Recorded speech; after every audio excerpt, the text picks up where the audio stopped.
하나님 말씀 열왕기하 4장 1절에서 7절까지 말씀입니다. 함께 봉독하겠습니다. 선지자의 제자들의 아내 중에 한 여인이 엘리사에게 부르짖어 이르되 당신의 종 나의 남편이 이미 죽었는데 당신의 종이 여호와를 경외한 줄은 당신이 아시는 바니이다.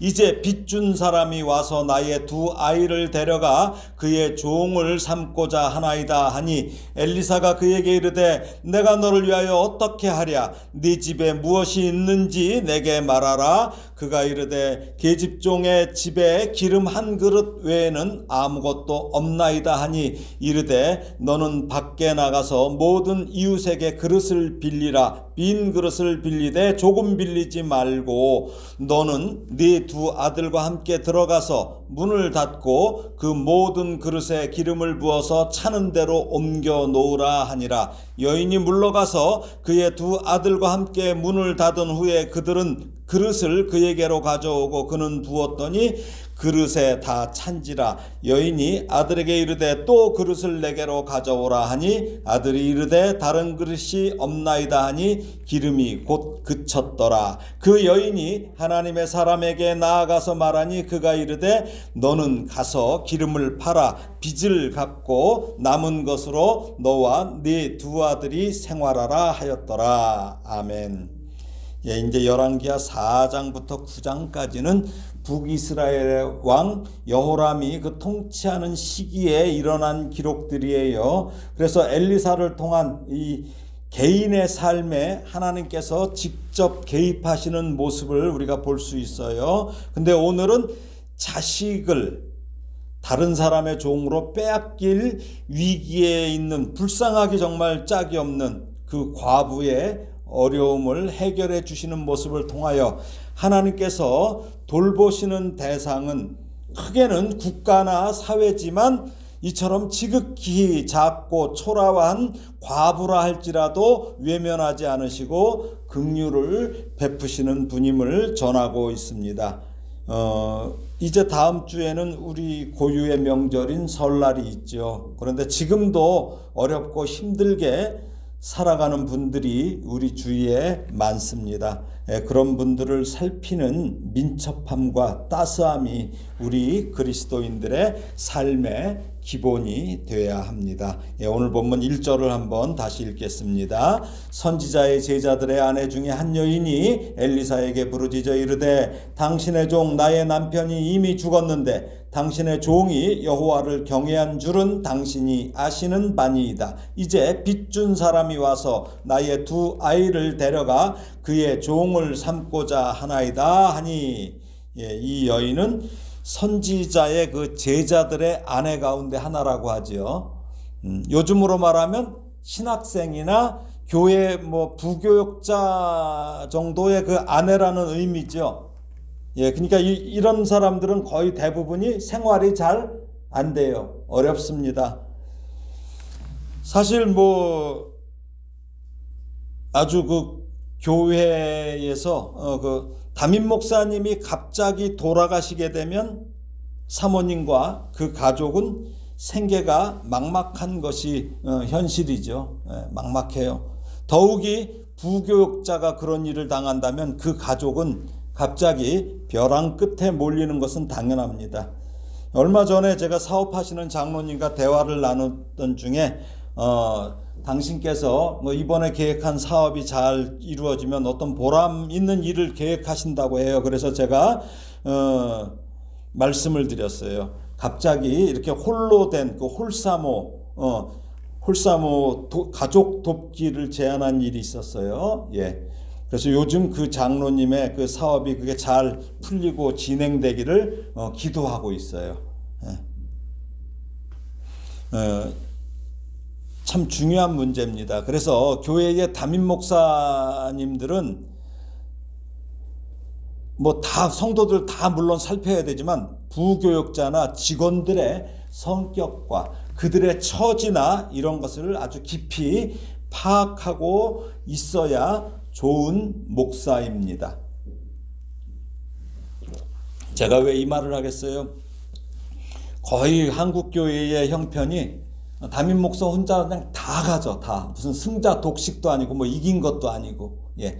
그러다 보니까 나머지는 너무너무 어려운 그런 처지에 있기 때문입니다. 근데 오늘 보니까 이 과부가 바로 그런 지금 어려운 지경을 당하고 있는 거죠. 예, 오늘 본문의 내용이 안타까운 것은 그렇게 갑자기 죽은 그 여인의 남편은 어떤 사람이에요? 먼저 그 아내가 인정할 정도로 여호와를 경외한 사람이에요. 그렇죠? 여호와를 경외한 사람이었고, 둘째는 엘리사 선지자도 알 것이라고 아내가 말한 것으로 보아 참으로 신실한 사람이라고 추측이 돼요. 예. 그런데 왜 이런 사람을 하나님은 그리도 빨리 데려가셨는지에 대한 의문은 그때나 지금이나 마찬가지예요. 그렇죠? 마찬가지입니다. 근데 사실 사람은 자신이 무엇이 필요한지 몰라요. 현재도 못 본다는 얘기죠. 사람은 자신의 미래나 운명을 자기 스스로 계획하거나 통제할 수 없어요. 그러나 하나님은 사람의 필요를 아시고 돌보셔요. 그리고 그 방법은 우리가 알 수 없어요. 오늘 이 가난한 과부는 자기의 처지를 하소연하지만 참 놀라운 것은 어떤 거냐면 하나님을 원망하는 말은 없어요. 여기에. 예, 지금 이 북이스라엘의 왕이 누굽니까? 여호람이죠. 이 여호람이란 인간과는 달라도 전혀 다른 신앙을 가진 사람이에요. 참 신실한 그 사람입니다. 별로 넉넉지 않은 삶에 더욱이 남편마저 이미 이 세상에 없으니 그 당시에는 더 어렵잖아요. 여자들 과부가 할 수 있는 일은 무엇입니까? 그저 남에게 그냥 두 아이를 그 채권자에게 종으로 넘기는 시간까지 빚을 지는 일이었을 것이에요. 뭐 할 수 있는 게 없으니까 빚지다가 이렇게 된 거죠. 시편을 한번 찾아볼 거예요. 이스라엘 왕은 고아와 과부가 억울한 일이 없도록 돌보아야 해요. 자, 시편 72편 1절에서 4절입니다. 시편 72편.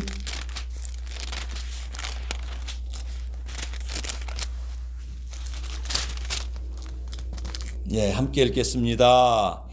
하나님이여, 주의 판단력을 왕에게 주시고 주의 공의를 왕의 아들에게 주소서. 그가 주의 백성을 공의로 재판하며 주의 가난한 자를 정의로 재판하리니 의로 말미암아 산들이 백성에게 평강을 주며 작은 산들도 그리하리로다. 그가 가난한 백성의 억울함을 풀어주며 궁핍한 자의 자손을 구원하며 압박하는 자를 꺾으리로다. 이거 솔로몬의 시예요. 솔로몬의 시. 예? 그러니까 이스라엘의 왕은 이래야 돼요. 하나님이 다스리는 나라의 왕이니까. 그러나 지금 현재 있는 왕조는 어떤 왕조예요? 오므리 왕조지요. 예, 오므리 왕조예요. 오므리 왕조에서는 이런 선정을, 왕의 그런 선한 정치를 기대할 수 없었기에 이 여인은 왕에게 가봐야 소용없잖아요. 그렇죠? 가지 않고 선지자에게 호소하고 있는 것입니다.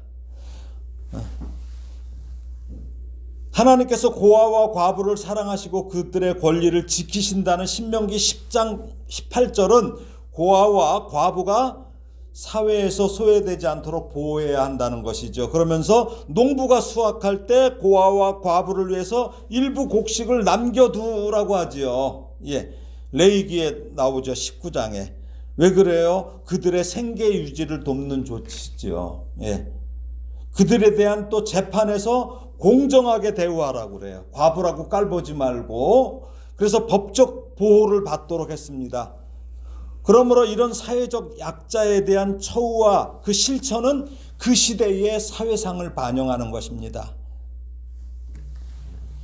아버지는 선지자의 제자였으나 그의 아들들은 채권자의 종으로 전락될 위기에 처한 것인데, 왜 그렇습니까? 당시 부모의 빚은 자식에게 상속이 돼요. 그래서 그 빚을 갚지 못하면 땅이나 처음에는 수확물들 뺏기고 심지어 가족까지 종으로 빼앗겼던 것이죠. 예, 바로 그런 시기였던 것이죠. 예, 얼마나 암울합니까? 자, 2절에서 7절까지 읽어보겠습니다. 시작. 엘리사가 그에게 이르되 내가 너를 위하여 어떻게 하랴? 네 집에 무엇이 있는지 내게 말하라. 그가 이르되 계집종의 집에 기름 한 그릇 외에는 아무것도 없나이다 하니 이르되 너는 밖에 나가서 모든 이웃에게 그릇을 빌리라. 빈 그릇을 빌리되 조금 빌리지 말고 너는 네 두 아들과 함께 들어가서 문을 닫고 그 모든 그릇에 기름을 부어서 차는 대로 옮겨 놓으라 하니라. 여인이 물러가서 그의 두 아들과 함께 문을 닫은 후에 그들은 그릇을 그에게로 가져오고 그는 부었더니 그릇에 다 찬지라. 여인이 아들에게 이르되 또 그릇을 내게로 가져오라 하니 아들이 이르되 다른 그릇이 없나이다 하니 기름이 곧 그쳤더라. 그 여인이 하나님의 사람에게 나아가서 말하니 그가 이르되 너는 가서 기름을 팔아 빚을 갚고 남은 것으로 너와 네 두 아들이 생활하라 하였더라. 엘리사는 그녀에게 뭐라고 합니까? 내가 어떻게 도와줄까? 네 집에 무엇이 있느냐고 묻습니다. 무슨 말이에요? 갑자기 하늘에서 무엇이 내려오는 것이 아니에요. 광야에서 예수님의 가르침을 듣던 사람들, 여자와 아이들을 뺀 5,000명을 먹이신 것도 갑자기 하늘에서 떨어졌나요? 아니지요. 한 아이에게 있던 보리떡 5개와 물고기 2마리였어요. 그걸 가져온 걸 갖고 예수님께서 이적을 행하셨어요. 엘리사도 지금 집에 있는 것이 무엇인지 물어요. 내 집에 있는 게 무엇이냐? 그러니까 무슨 말씀입니까? 없는 것이 아니라 있는 것으로 충분하다는 얘기예요. 하나님의 역사는 있는 것으로 충분하다는 거죠. 그러니 저와 여러분도 현재 조건에 집중해야 합니다. 현재 조건에. 과부 여인은 기름 한 그릇 외에는 없다고 말하죠. 근데 여기 히브리 원어는 그릇이 아니라 병이에요. 병. 그릇이 아니라 병이에요. 즉 기름 한 그릇의 히브리어가 아스쿠 샤멘인데 이 아스쿠가 휴대용 병을 의미하기 때문에 기름 항아리가 아니에요. 그러니까 조그만 병이죠. 크지도 않아요. 그러므로 한 번 부을 정도의 기름 외에는 아무것도 없다는 뜻이에요. 얼마나 궁핍합니까? 그러니까 엘리사가 동네 가서 기름을 담을 수 있는 모든 그릇을 빌려오라고 하죠. 왜 그래요? 요만한 병으로 얼마나 수고스럽겠어요. 그렇죠? 그러니까 온 동네 사람들에게 기름 담을 수 있는 모든 그릇 빌려오라고 하는데 여기서 나오는 그릇의 히브리어가 케림인데 이것은 담을 수 있는 모든 용기를 의미해요. 그러니까 병뿐만 아니라 그릇이란 그릇은 다 가져오라는 거예요. 그러므로 엘리사는 또 조금 빌리지 말라. 그러니까 빌릴 수 있는 그릇이란 그릇은 모두 가져오라고 지시한 것이에요. 그러니 이제 과부 여인은 자신이 할 수 있는 한 모든 그릇을 빌려오자 엘리사는 이번에는 두 아들과 함께 들어가서 문을 닫으라고 말하지요. 왜 닫으라고 그래요? 아무도 방해하지 않도록 하기 위해서죠. 그리고 33절에도 보면은 하나님의 이적을 구하기 위해서 엘리사도 문을 닫고 은밀하게 하나님께 기도하는 내용이 나와요. 그렇죠? 이렇게 문을 닫는 것은 집중하기 위해서예요. 그래서 그 모든 그릇에 기름을 부어서 차는 대로 옮겨 놓으라는 엘리사의 명령은 과부 여인의 하나님과 하나님의 종에 대한 믿음이 요구되는 상황이에요. 그렇죠? 이때 믿음이 필요해요. 옮겨 놓으라. 이제 행하고 안 하고는 그 여인의 선택의 문제예요. 할지 말지는.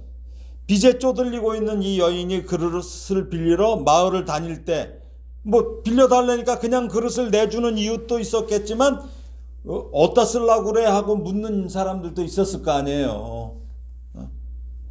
거기에 온 동네를 다녔으니 이웃 사람들의 관심은 이 과부에게 쏠렸을 수도 있어요. 아니 뭐 도대체 웬 그릇이란 그릇은 다 가져오겠나 한번 그 장면을 한번 생각해 보십시오. 어떻든 일은 벌어졌어요. 근데 오늘 본문 1절의 내용으로 볼 때 선지자의 그 제자를 남편으로 두었던 이 여인은 이 북이스라엘의 어떤 곳이에요? 이쪽이 우상숭배를 일삼는 그 악한 오므리 왕조 체제잖아요. 그 왕조 체제 하에서 결코 평탄할 수 없는 이 순수한 여호와 신앙을 지키는 길을 가려고 선지자의 제자로 수련하는 그 남편, 대단한 거예요, 사실은. 예, 그 사회 체제가 엄청 안 좋아하잖아요. 요즘에 목사들 안 좋아하지 않습니까? 예? 근데 이때는 더 했지요. 이때는 더 했죠. 아합이 어땠어요? 막 다 잡아 죽이고 그랬잖아요. 예. 그런 체제인데, 예? 여기서 선지자의 제자로 수련하는 그 남편. 근데 이 여인이 그 남편을 인정하며 산다는 것은 정말 하나님을 향한 순수한 믿음이 없이는 이게 불가능한 일이에요. 제가 왜 이 말씀을 해요? 믿음에 대한 얘기를 하는 거죠. 그랬기 때문에 그런 남편이 죽었을 때 더욱 고난이 극심했을 것이에요. 아유, 저거 잘 죽었어. 아유, 거봐. 막 이럴 거 아니야. 그 분위기가 무슨 하나님이야. 뭐 이럴 거 아닙니까? 그쪽 지역이 다 그런 곳인데. 지금 그런 곳에서 지금 살고 있어요, 이 여인이. 그러니까 더더군다나 남편이 죽으니 뭐 더 아주 하찮게 하고 빚을 지게 하더라도 이자도 더 과했을 수도 있겠죠. 이제 과부 여인은 엘리사 선지자의 명령에 순종해서 두 아들과 함께 들어가서 문을 닫고 자기 아들이 갖다 대는 그릇마다 기름을 따라 붓기 시작하는 거예요. 예, 여기에 지금 엘리사는 없어요. 문 안에 들어간 사람은 셋밖에 없어요. 그러자 그 모든 그릇에 기름이 가득 차는 역사가 일어난 것입니다. 이 여인이 자기 아들들에게 그릇을 더 가져오라고 했으나 아들들은 이제는 남은 그릇이 하나도 없습니다 라고 대답해요. 딱 대답하자 지금까지 잘 나오던 기름이 딱 멈춰요. 문 안에는 어머니와 두 아들만 있었고 지금 이 현장에 엘리사는 없었어요. 이것은 안데르센 동화가 아니에요. 예, 이 이적은 신실한 과부 여인의 믿음에 따른 순종으로 이루어진 것이에요. 우리가 하나님을 믿는다고 하면서도 어떤 이성적인 판단에 머무를 때가 많아요. 이성은 보이는 것을 믿고 상식을 믿는 것이에요. 그러나 믿음은 보이지 않는 것, 불합리하게 여겨지는 것을 믿는 것이에요. 그래서 히브리서 11장 6절에서 뭐라고 합니까? 믿음이 없이는 하나님을 기쁘시게 하지 못하나니 하나님께 나아가는 자는 반드시 그가 계신 것과 또한 그가 자기를 찾는 자들에게 상 주시는 이심을 믿어야 할지니라.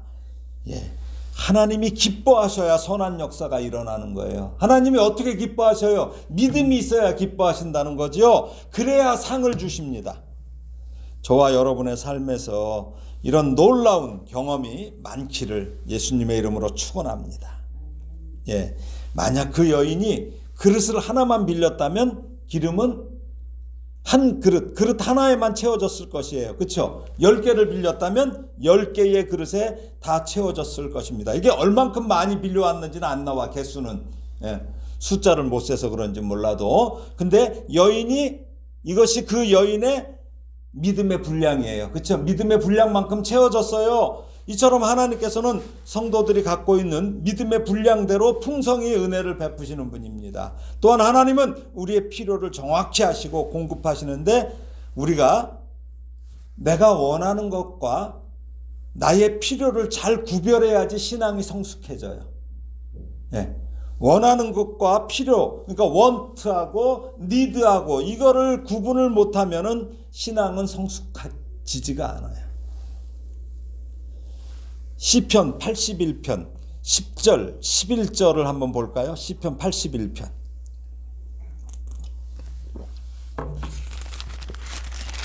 많이 우리가 듣던 거죠. 자, 10절 11절.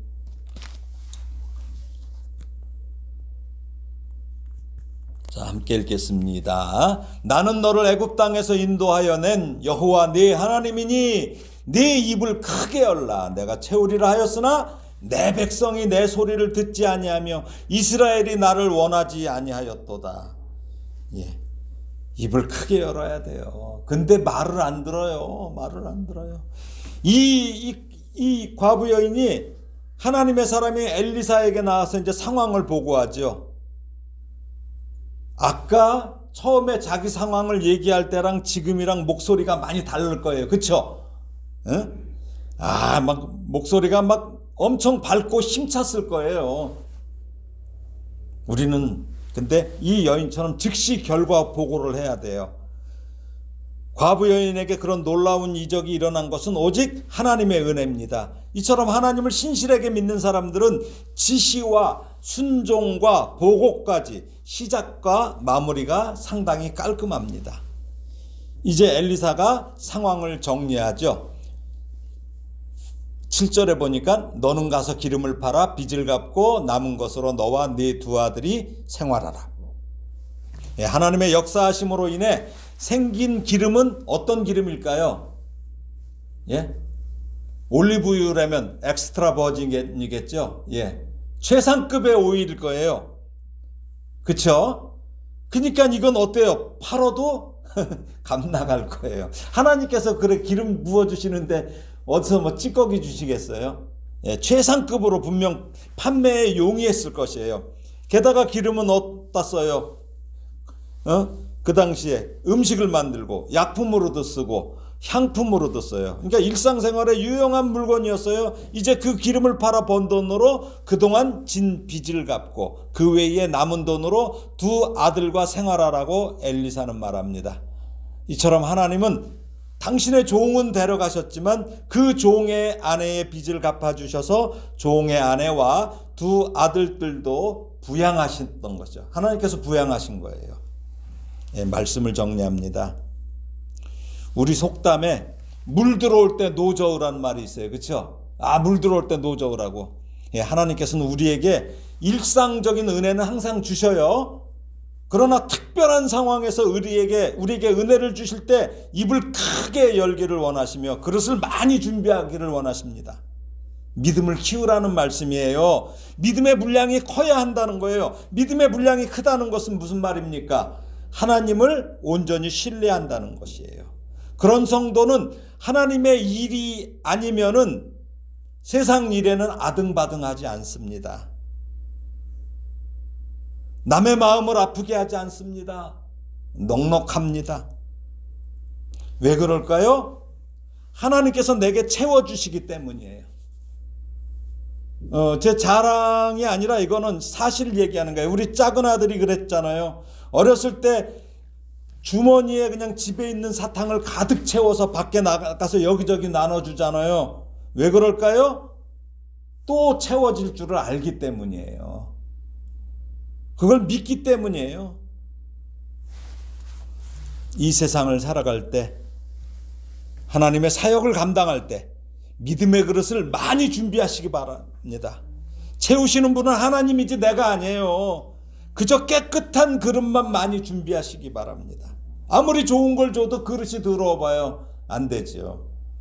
이 시간 이후로 그런 채움의 이적을 늘 경험하는 복된 성도가 되기를 예수님의 이름으로 축원합니다. 아멘.